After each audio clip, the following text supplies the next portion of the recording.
Brilliant. Thank you, everybody.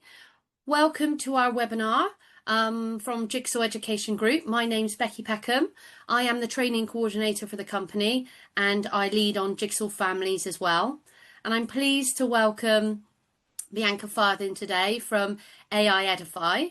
And we are working with Bianca on the webinar today around AI and the safeguarding imperative and what educators need to know. So we're going to be looking at a bit of background information on that, but we're also going to be looking at practical strategies too.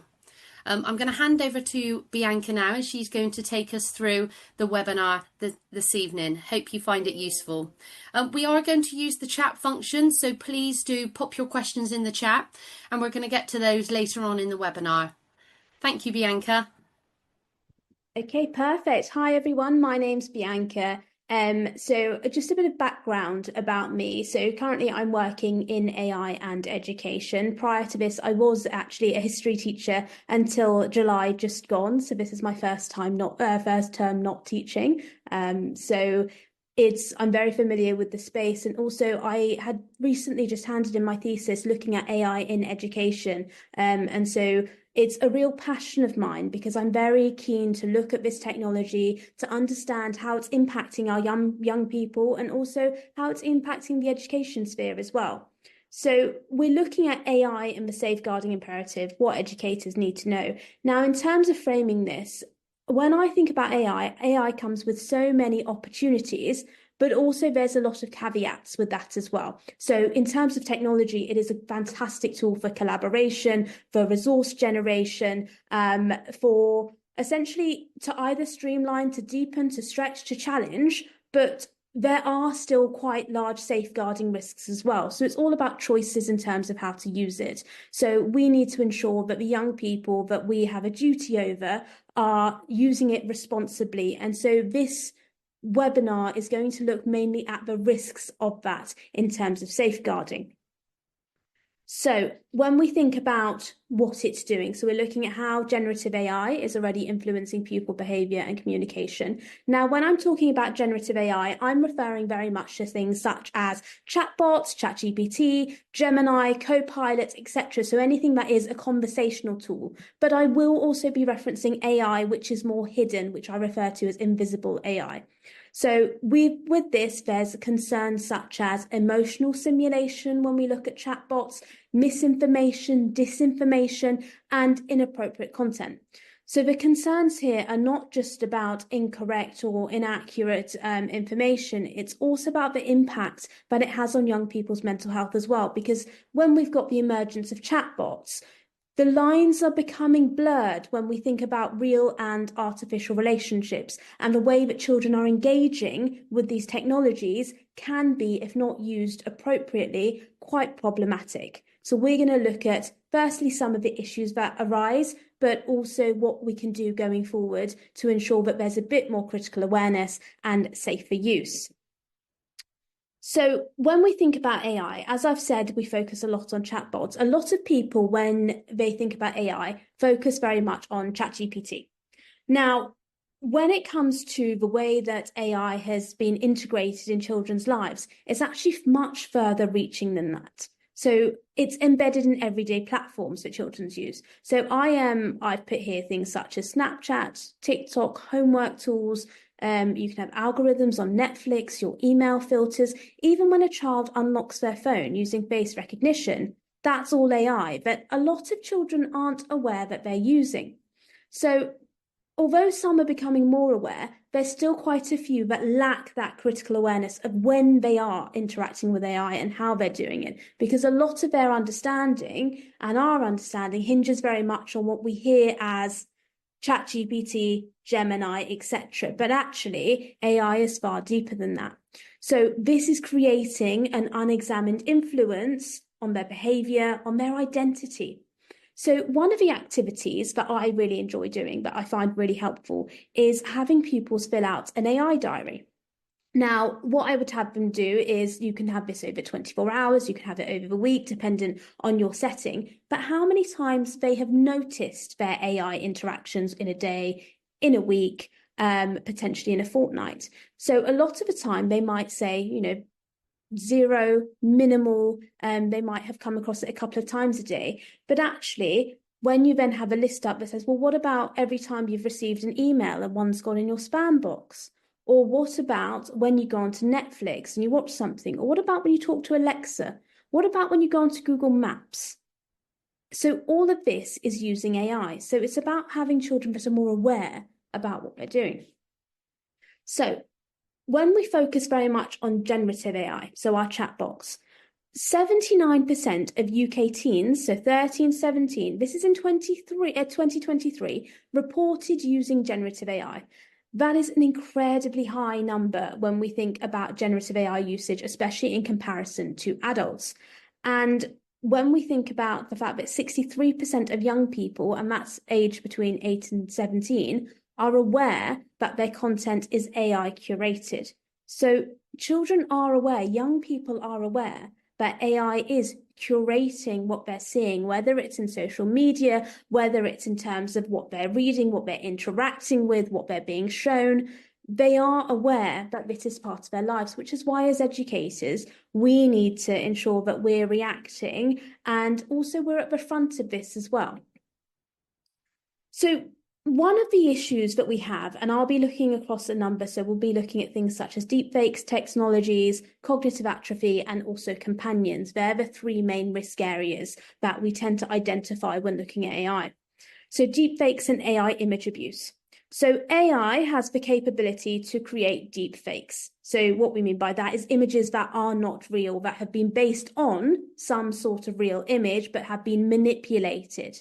So they can be fake news or synthetic imagery. So a lot of the time now, if you were to scroll through social media, there is quite a bit on there that actually would be a deep fake that is AI curated or created as opposed to real news. So used for misinformation. So you'll find that, for example, more recently in certain countries, there are, when it comes to elections, there's a lot of misinformation coming out and deep fakes being produced to sway political votes, humiliation, exploitation. Now, some of these tools are accessible to children. In fact, quite a lot of them are accessible from 13 plus. So if you use Grok, for example, you can create a deep fake and that can be openly accessible. There are some which are 13 plus, which are quite concerning. And when it comes to that, the ethics and the legality is then unclear to the children that are using them as well. So when we think about the concept of informed consent, children aren't fully aware of what that actually means either when it comes to using it. So we need to be sure to inform the young people about what they're using, how they're using it, and what responsible use looks like. And also what some of the consequences are for using it like this or becoming victims to it like this. So when we think of this as a safeguarding concern, we're not looking at children just as victims here, but also creators. And there will be some case studies that we'll look at that addresses this as well. So when we think about some of our statistics here, so The Guardian in 2025, they said over 10% of secondary school teachers report pupils creating deep fake images or audio of peers or staff in the past year. So it's not just peers, it's also staff. Now, this is clearly irresponsible use of AI, and there are issues here when it comes to privacy, when it comes to consent, and when it comes to reputational harm. 26% of teenage girls have encountered AI-generated new deepfakes of themselves or their classmates. So this has come from the Children's Commission in 2025. Now, the concern is that deepfakes and the sharing of them, it is increasing quite drastically, and 98% of which, according to the European Parliament, tend to be pornographic in nature. And so that's something that we need to safeguard our young people from.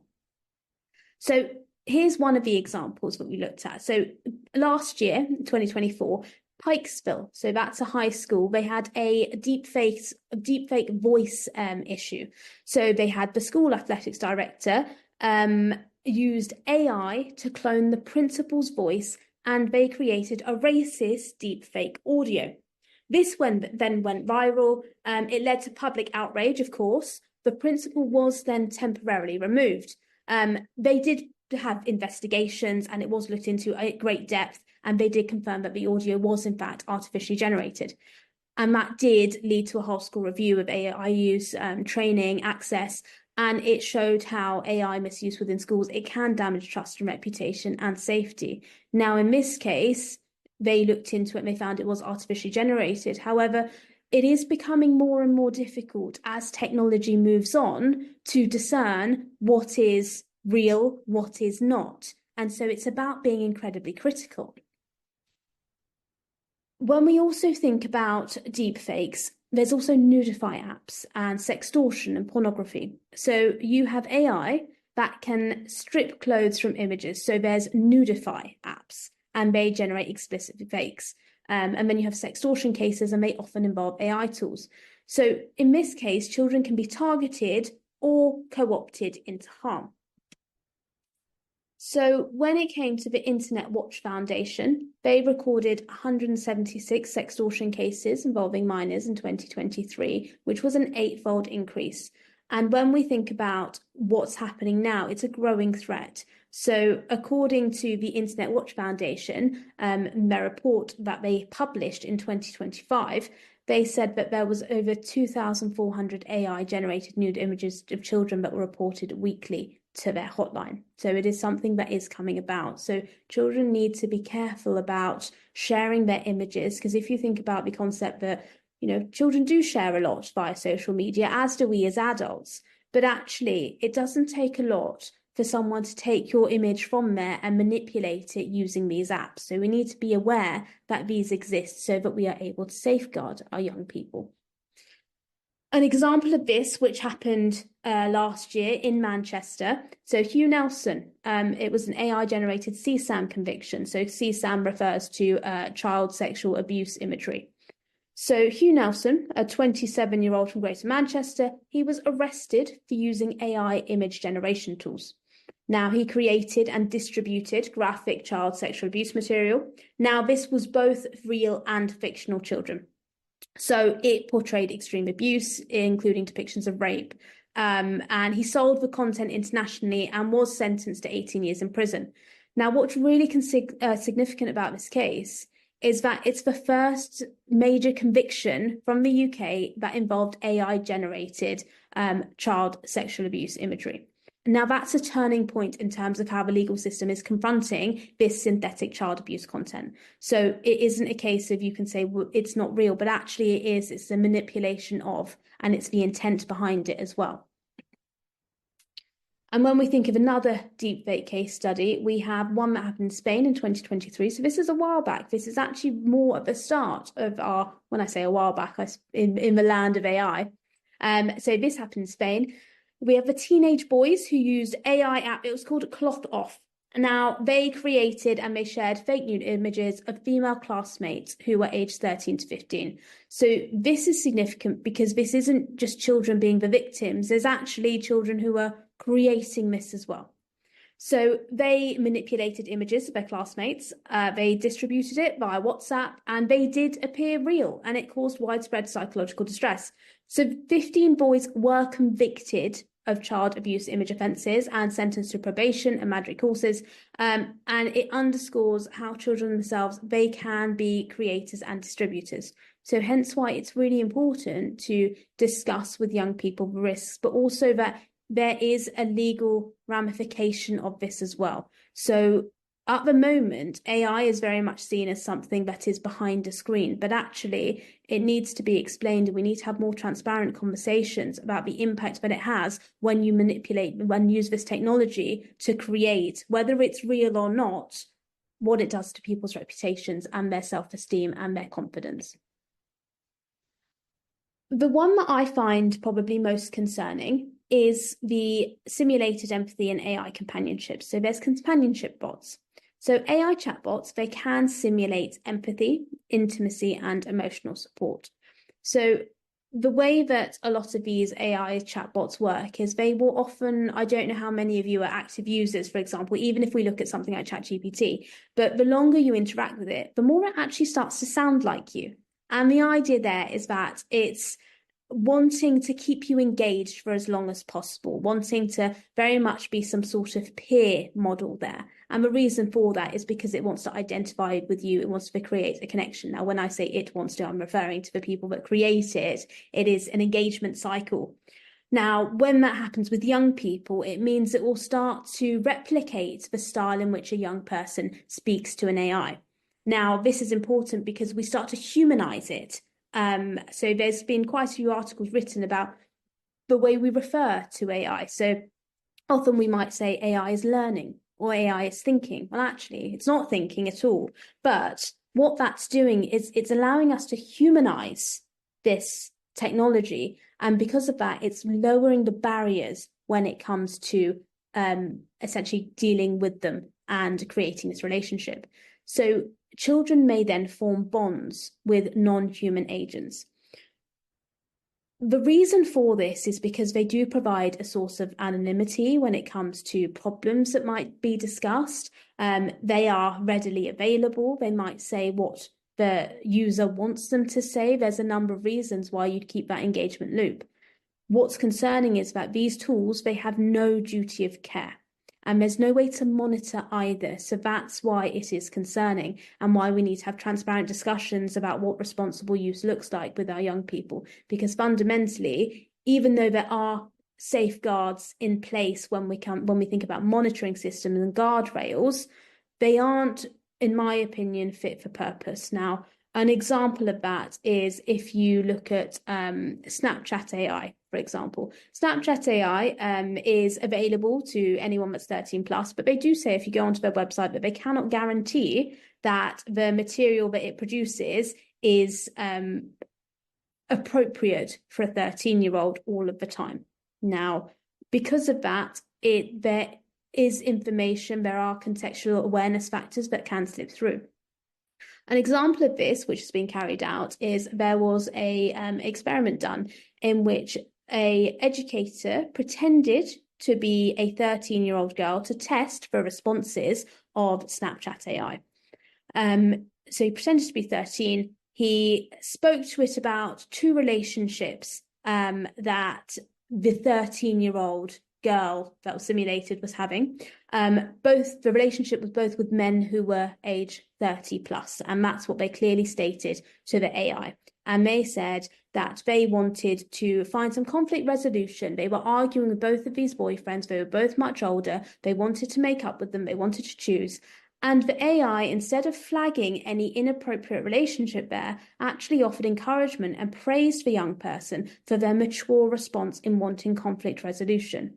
Now, that's because they didn't have the contextual awareness or our values or understanding that that is an inappropriate relationship. And what's dangerous there is then normalizes, if that were a real 13-year-old girl, that would have been normalized to that even further an extent, that inappropriate relationship, which is something we want to be aware of. So when we think about stats and facts there, I've used the example of our pretend 13-year-old. However, this is actually happening quite a lot. So these statistics were taken from a report from Internet Matters called Me, Myself and I, NAI.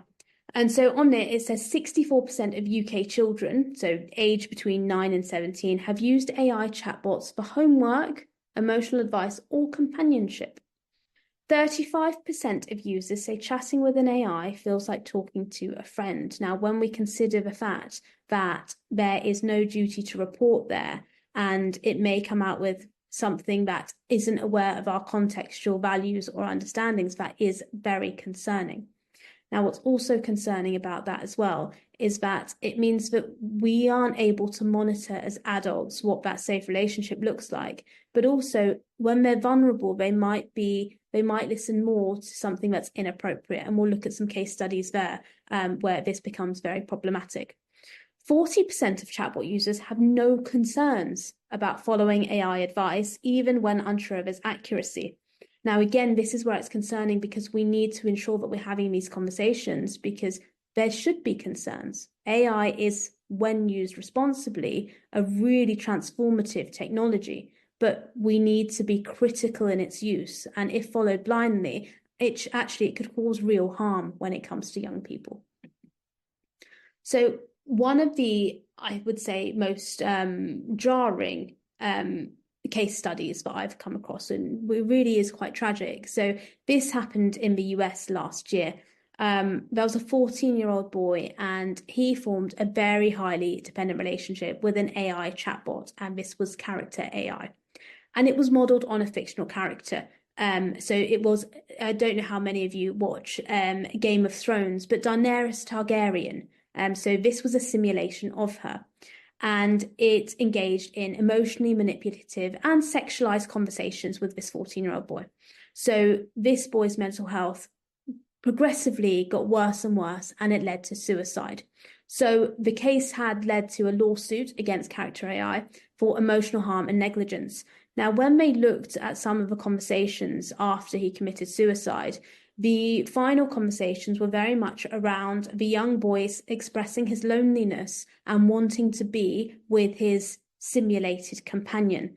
And the companion encouraged the suicide and very much said how she, I'm going to say she in terms of a simulation, wanted to be with him forever as well, and then encouraged that. And that's where it can get very concerning, because the dangers can be quite high, again, if we're not using it properly and it's not being monitored, because the guardrails clearly in this case were not there. Another risk when we think about AI use is cognitive atrophy. So AI can be used, as I mentioned earlier, to stretch and challenge. But if we rely on it as a shortcut, it's going to do more harm than good. So again, it's all about choices. We could choose to have it help us with, if I was a pupil, I could have it explain my notes, my revision notes in a more understanding way. I could have it test me. I could put in an essay and say, can you address my misconceptions here? Or what have I not thought about? And essentially be a thinking partner. And in that way, it could be very valuable. But if it's just used to generate answers to hand in that you're not engaging with, then there is a great concern there. And that's where over-reliance comes in, because children are then unable to build those skills that we value and that they need when it comes to not just their work life later on or their education, but also their social sphere as well. So AI can be a shortcut for thinking, writing, and creating. And that's what we want to stay away from. So in terms of that, we risk undermining metacognition and judgment. And when we think about academic misuse, that grows when pupils lack AI literacy. So by that, I mean, if they don't understand how to use it responsibly, then it makes it more challenging for them to use it in the right way. When I'm referring to cognitive atrophy here, it's very much a term used when thinking about the degeneration of one's mind, one's brain. So when we think of muscle atrophy, we think about if you don't use your muscles, they slowly waste away. Now, the same thing is being applied here, and there's been studies and articles where people are exploring whether the use of AI actually decreases your cognitive abilities, and whether actually that could be quite harmful and lead to a weakening of your brain matter. Again, this is something that we might not see for a very long time. What's difficult here is we're introducing technology so rapidly that actually we haven't had time to research and understand what the long-term impacts might be on learning, on understanding, on cognition. So some of the stats here from some Ofcom and Internet Matters reports. So we've got 50% of UK children use AI tool for learning or homework. So that was up from 46% last year.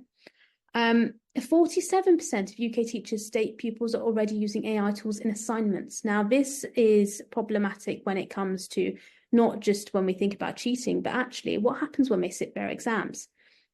Will they be able to show the skills, demonstrate the skills that they've learned throughout the year if they're using AI?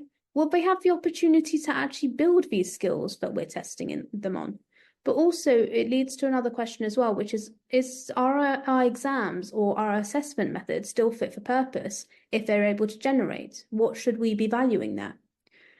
Only 32%, according to the Royal Society, of UK schools formally teach AI literacy or critical thinking about AI outputs. Now, when we think about AI outputs, because they have inherent bias, now what I mean by that is AI is not neutral. It is trained on vast data sets. Now, these data sets have been curated from available data. Available data tends to have Western ideals, and it tends to look at those histories where there has been much more data, written down information that it can use. But that doesn't necessarily then represent a lot of communities. So, for example, when we think about minority ethnic communities, they will be underrepresented. Or when we think about gender bias as well, if you ask, let's say, ChatGPT, for example, to produce an image of a doctor, more often than not, it will be a male as opposed to a female. And so what this has the capability of doing is actually entrenching these biases. So if we don't teach our young people how to think critically and have them understand that the outputs are not necessarily accurate, then they may grow up feeling or essentially engaging with material that entrenches existing societal biases. Another really concerning statistic is that students often copy AI content verbatim. So 1 in 5 admit doing so without checking accuracy. Now, AI is not a Google, it's not a search engine, it's not an answer generator, it's a prediction model. And by that, what I mean is, if you were to ask it any question, it won't give you the correct answer. It will give you the most probable answer based on what's the likelihood of the next letter that should come next, based on all of this information that I have. So because of that, it's not designed to be correct or accurate or factual in the way that we know it. We look at it in that way because that's what we deem to be correct. But when we think about AI, actually, it's looking at what's the most likely next answer, as opposed to what is the right or correct answer. Because of that, then, a lot of it has the capacity to be incorrect and therefore should be checked. So pupils who are then handing in work that hasn't been checked and they haven't engaged with, not only are they risking cognitive atrophy, but actually they're not then learning either, because they're just handing in information that may or may not be correct. And this is where it's also a bit tricky in terms of when we're using it for teaching. So we need to ensure that in our teaching resources, if we are using it for that, we need to check everything there, because it's not necessarily going to be accurate. So in order to do this, we want to build agency, so ethical AI use and pupil use. We want to teach pupils to question authorship, bias, and purpose. So why is this being created? Why am I using it? Is this the appropriate time to use it? Because we don't want to look at just, what they should be using it for, but actually, should they be using it at all in this context or in that? And is it going to help them? Is it going to hinder them? What choices are they making, and what choices are we making for them? When it comes to ethics around content creation and data, so when we think about the idea of what we're putting in, so we need to ensure that we're not putting in pupil names, for example, that we're not putting in anything that we shouldn't, that could be identifiable information, but also in terms of what we create, how ethical is that? So an example I can give is, if you're using AI to generate, let's say, history questions. So I don't know how many of you would teach IGCSE history where they have an impressions question. So that impression question is based on what impression does the author give of such and such topic? And then they give an example where it's supposed to be a source. Now, when it comes to content creation, if you then create a historical source and use a model question, you're then creating parts of history. How ethical is that as well? So again, it's something to think about. And pupil voice being a protective factor. We need to ensure that our young people are able to ask the questions and give their answers and their perspectives as well, because this isn't just a technology that goes on in schools or outside of schools. It's actually something they're interacting with quite often throughout different aspects of their life. And we need to be aware as educators that often the first time a young person interacts with AI is actually more as a companion than it is as a learning tool. So it's something that needs to be reframed and unpicked as well. So part of why this is so important is, if we think about this Children's Commissioner report in 2024, 56% of young people say AI significantly influences their worldview. Now, often that's through their algorithms and their social media, but also it's because they're interacting and talking to it as well.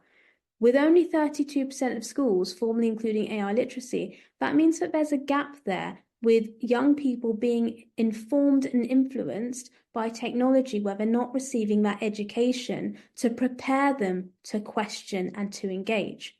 So another one here is 82% believe it's very important to verify whether content is AI generated, but actually only 31% actively do so. And then we see something which is, I believe, quite positive. 45% of schools have launched ethical AI projects or student-led audits in the past year. So a way to engage with AI, but more ethically and from a different point of view, which I think is very important. So again, when we think about another case study, when we think about Alexa. So Alexa, this is back in 2021. This is before the emergence of ChatGPT.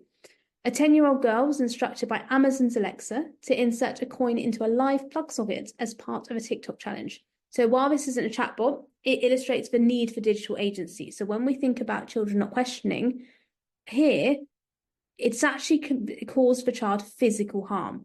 And it's understanding that source reliability, safety, power dynamics, the fact that it has a plausible tone often conceals unsafe guidance, especially for younger users. Part of the interesting delivery when it comes to AI is that it comes across as incredibly self-assured. If you ask a question, I've very rarely come across an answer where it will say, I do not know. But instead, it puts forward an answer that may or may not be correct, but in an incredibly confident and persuasive way. And because of that, it's then easier for someone to believe or to follow because it says it with such authority that you just assume and make the assumption that it then must be correct. I had a conversation with a young person where I asked essentially what they thought about AI and whether they thought it was accurate, real, what generally their perceptions were. And they said that they believed that it was right or true or correct. And I said, why? I said, have you received any lessons from school? And their response was, I did, but my teacher seemed really unsure. And the AI seemed really sure. So I thought I'd go with that. And that's where it's concerning because it speaks with authority, which means that it's easy to be swayed by what it says. But that's why we need to have these open discussions about what it's able to do. So in terms of awareness and preparedness, schools must protect pupils from harmful online content. So this is from the Department of Education, and that refers to harmful online content, emerging digital threats, synthetic abuse, emotionally manipulative technologies, which AI has the capacity to be. So not that it has dependent on choices, that's what it has the capacity to be. So because of that, pupils need to be taught how to use it responsibly. So they need to be taught how AI can generate false information, deepfakes, synthetic pornography, that sharing indecent images, including AI-generated ones, even if they're real or not, is a crime, even if it's consensual or self-produced, and how to report content and where to get help if something is shared without their consent as well, because we need to have these open communication channels. When we think about the online safety curriculum, pupils must learn about public versus private online spaces and what's accessible and where, how AI can simulate relationships and manipulate trust. So again, if it's coming across as an incredibly confident application, it has answers where it speaks with authority. And when we humanize the language used, when we think of it thinking and learning, again, that's all feeding into this idea of simulated relationships. And how to critically evaluate information and challenge what they see online. So just because they see it doesn't mean it's true, and what sources young people can go to then ensure that they are getting the correct answer. So when we think about awareness and preparedness then, here we have six actionable steps that schools can take. So the first of which is updating policies.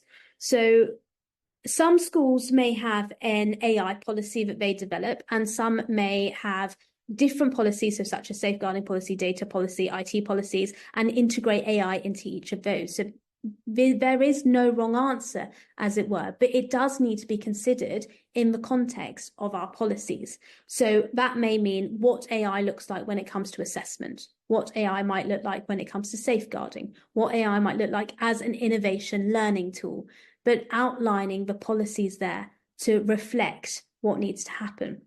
As well as that, I've got as a consideration point here, what policies and consent forms may need to be amended or redistributed. An example of this is consent forms for young people to have their images on websites. So I'm sure many parents will, well, teachers and parents, they will have consent forms about whether they want their images to be shared on a website. So prior to this, a lot of parents would have said, yes, of course, we're happy to consent having our child's image on the website, what's the harm? Or our child's image on social media, again, what's the harm? However, now, if you go onto any AI and you use their normal function or their deep research function, you can pull the images from any school website through to ChatGPT or Gemini or Grok or whichever your chosen platform is. And what that means is it can actually take the images of young people from those websites. And when parents consented, or when we consent as educators to our images being used, at that point, we didn't consent to it being used for AI applications because the technology at that stage wasn't there. So we may want to consider updating these policies or informing the parents that actually what they were consenting to then looks different due to the technological advancement that's taken place. So it might need to then be updated. Training the whole staff team. Now, when we say whole staff, that means that it's teaching staff, it's non-teaching staff, it's anyone essentially in the school that deals with young people or may come across the young people, but also for their own knowledge as well. Because the approach here is that there should be transparent learning and understanding that can happen together. So when it comes to training the whole staff team, it's looking at AI safety, AI as an innovative tool, how you could use AI as admin, for example, administrative help, efficiency savings, and there's all sorts of ways that it can be used helpfully, but also how it might be less helpful or potentially harmful. A way to do this is to look at what might be responsible use in different subjects. So having digital leaders across the school, for example, who can then engage and discuss with their departments about what responsible use looks like in this subject. So, for example, responsible use in history might look very different to responsible use in maths or science. And so it might be helpful to then have train the whole staff team, but also look at their individual context and make it very relevant so that teachers understand what constitutes good or incorrect use when it comes to AI, but also so the pupils understand that as well and understand how to frame it as a learning tool so we can avoid it being framed in terms of these dangers, but also training them in terms of these safeguarding issues as well. But it's not just a learning tool, it's not just a chatbot, but actually it can simulate relationships and it can cause harm if not used responsibly. Auditing and adapting curriculum. So by this, it's a case of how do we teach AI? Do we do it in standalone lessons? Do we do it as part of PSHE lessons? Do we do it integrated into different subjects? Now, from my view, it's a case of doing it in different subjects means that you can see it in different contexts. So AI is a tool that it's not going away fundamentally. It is something that is here. And we have the choice of either to ban it in our schools or to teach pupils how to use it responsibly. And so with this, that means that they need to see what it looks like. What does responsible use look like when it comes to curating an essay or helping them draft something, or when it's just not appropriate at all and they should be using it themselves. But that's something they need to grapple with and understand and also learn self-regulation. Creating a reporting culture. Now, this one is very important because when I say reporting culture, it's not a case of, this is what's been done wrong and we need to put in a lot of penalties or essentially concerns. It's very much having that transparency of healthy, open culture, we can say, look, this is a problem here. How do we address it? And also a reporting culture in terms of young people being able to report any concerns they have to members of staff and knowing where to go. So when it comes to whether that's a safety box or an online email where pupils can send across their concerns about digital safety that is directed only to digital safety concerns. So just having somewhere where they know where to go, because we know now that there are a vast number of pupils that are using the technology, but at schools, do we have the appropriate reporting mechanisms to find out how they're using it and fundamentally if they're okay whilst they're using it? Because that's something we are very concerned about. Building pupil agency. That comes mainly from AI critical thinking and literacy, and that's because we want them to question. In order to build pupil agency, a pupil needs to be able to ask, should I be using this? Why am I using this? How can I use it to help me? And is that really help? Is it appropriate in this setting? Is the information I've just seen, is that correct? And if it's not, or I'm unsure, who do I go to? Who can I speak to? And that's what's incredibly important as well. And scenario testing for DSLs and SLT and all staff. Now, the reason why I've included this one specifically is because when it comes to scenario testing, it makes it far easier then to understand in your setting what AI misuse or use may look like. Because I've provided in this webinar really quite extreme cases that hopefully we won't come across in our schools. So this is very much a highlight of worst case scenarios. But to do scenario testing, so for example, if you had a case study of there was an AI generated answer and it resulted in academic dishonesty, and informing the showing teachers that and say, okay, what are the processes we could go down, and do a scenario test for that. Or something such as a pupil has shared disinformation. Again, what is the process we can follow there? So creating these scenario testing for not just DSLs, but all staff can just be more helpful in the context. And then when we think about primary schools as well, so everything we've looked at is applicable to older, but when we think specifically about primary school settings, online safety expectations include protecting pupils from harmful or age-inappropriate digital content in the same way that we've seen earlier. So guidance allows schools to address issues like image sharing or exposure to sexual content if relevant to their pupils' experiences, which could include AI-generated material. So again, when we think about primary guidance, AI has seeped into there also, because it's not just looking at people who are 13 plus, where we think about the 13 plus guidance and applications and age restrictions, but actually it's filtering down to much younger audiences because they do have access to the material, whether they create it or engage directly with these LLMs or not. And younger children may be indirectly exposed to AI generated images, misinformation, manipulated content through games, videos, social platforms. And so it's important when we think about our young people to develop this critical awareness and safe technology and ensure that you have those habits at an earlier age.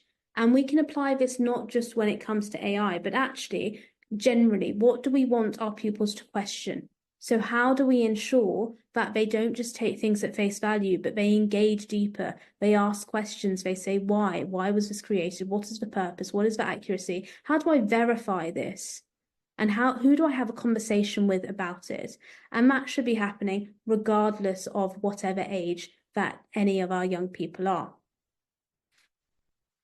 Okay, so I have now come to the end. Thank you very much for listening. So as I've said earlier, I focus very much on safeguarding in terms of, some of our more extreme examples, but it is a very transformative technology, and it's very much a case of us choosing and informing our young people so that they can make the right choices as well, so that we can protect them and actually use it responsibly. Thank you very much for listening. Thank you, Bianca. That was very, very informative. And I loved the way that we've got some practical examples that we can use in our settings as well. I have got a question in the chat that I would like to ask. It's from Paul. I have been struggling to get my staff to engage with EdTech for many years, more years than I can remember. Are there any useful sites or materials you can recommend for teachers and support staff to become better informed in this area? I think in terms of sites, and I mean, Internet Matters is very good. They've got quite a lot of information on there. There are quite a few general sites, but I would say actually the issue with implementation, I've actually just written my thesis on CPD and AI. That's part of it. And one of the biggest barriers when it comes to it is that they don't see immediate benefit to using it or understanding.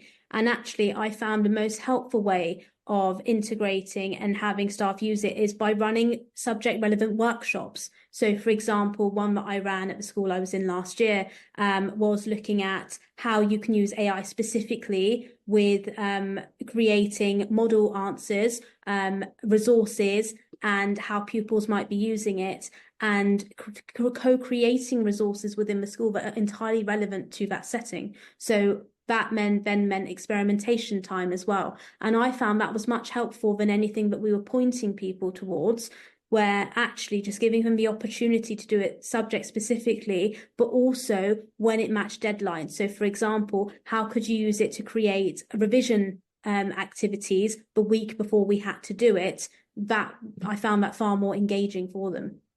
And more purposeful. Thank you, Bianca. And we haven't got any more questions in the chat, but I just wanted to oh, we've got another question that's just come in. Thank you, Louise. Very useful. Thank you very much. Do you think that software companies that are using AI to talk respond to children in wellbeing apps are aware of the safeguarding concerns? As a school, what questions might I be asking? I think we can see that a lot of the software companies, they are aware. However, there seems to be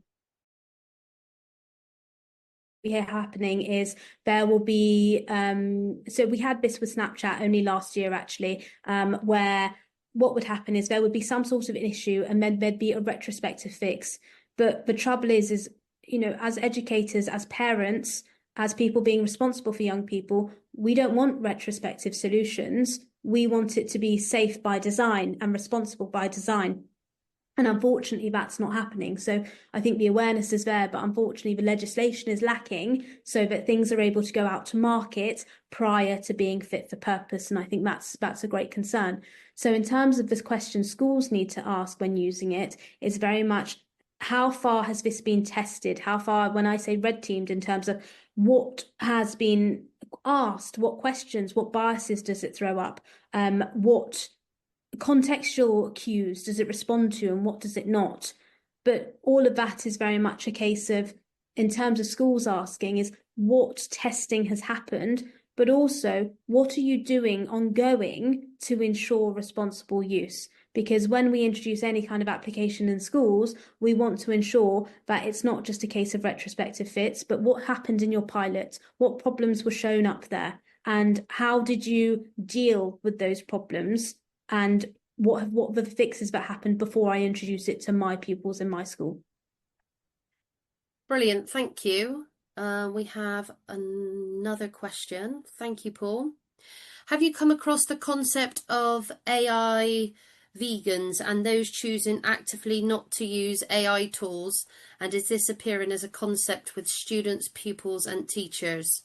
So people choosing not to use AI tools due to the environmental impacts. Have you ever come across that before? Yeah, so there is a lot of arguments as to why not to use AI. So, for example, again, the environmental factor, I've come across quite a few of those, less so in pupils, more so in teachers that I've seen it. And often it's a case of, we need to make these decisions in terms of the cost of innovation, because there is a cost. If we think about, if we take it all the way back, this is referred to as the fourth industrial revolution, our digital revolution. But it's the same as when we look at any sort of technological advancement. There is that cost of innovation, whether it be environmental, whether it be cultural erosion, for example, whether it be language erosion in these cases, such as AI is unfortunately also doing. But it's evaluating what that cost is. And yeah, I've come across quite a few who won't use it because of sustainability reasons, some that won't use it because they believe that it's actually the safeguarding issues are too concerning, the lack of legislation. But also, I think the biggest reason I've come across people using it is actually because they're quite frightened of it. And so I think that's why we need to keep these conversations open. And also, whether we as educators choose to use it or not, for whichever reason, we need to understand that the young people are already using it. So whether we choose it or not, we need to ensure that they can do it responsibly once they go forward in their future lives. Absolutely. Thank you, Bianca. We've got another question that's come in. Are there any specific AI apps that are higher risk for students than others? I think the ones that are higher risk are ones that actually change quite a lot. So at the moment, you do have things such as Replica, such as Character AI. They are the very problematic ones. Snapchat, I also think is quite problematic, but it's so widespread that there's nothing that can, pupils are engaging with it because most pupils are on Snapchat. So as much as right now there are quite problematic ones, as well as the Nudify ones, but we're in a situation now where everything's moving so quickly that actually, if you ask me in 2 months' time, my answer will probably be quite different because of the emergence of so many different AI functions that are coming up. And it's even our main ones, for example. So it's Grok more recently, which now does spicy Taylor Swift, where it's inappropriate generations of Taylor Swift. And that was considered one of our more mainstream ones, which was supposed to be a bit more regulated, but that's also not as well. So it very much depends on the time. So when I think about safeguarding and what we need to protect pupils from, I think we need to look at it very holistically, because ultimately what's here today wasn't there 2 months ago and might not be there in 2 months' time. It might have been replaced with something else. And I think that's why we need to keep these conversations going. We need to discuss them in schools as well, because like you say, AI isn't going anywhere. And so we need to make sure that we're managing those risks for children and making sure they're very aware of what they're using. Thank you.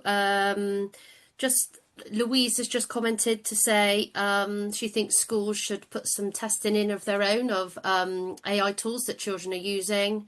And then there's just something that I wanted to add. The takeaway document that we're going to email out with the recording today. Could you just tell us a little bit about what we can expect in the takeaway document? Yeah, so in the takeaway document, what I've done is I've curated some prompts that you can put into your LLM of choice, so whether it's ChatGPT or Gemini, whichever one you choose.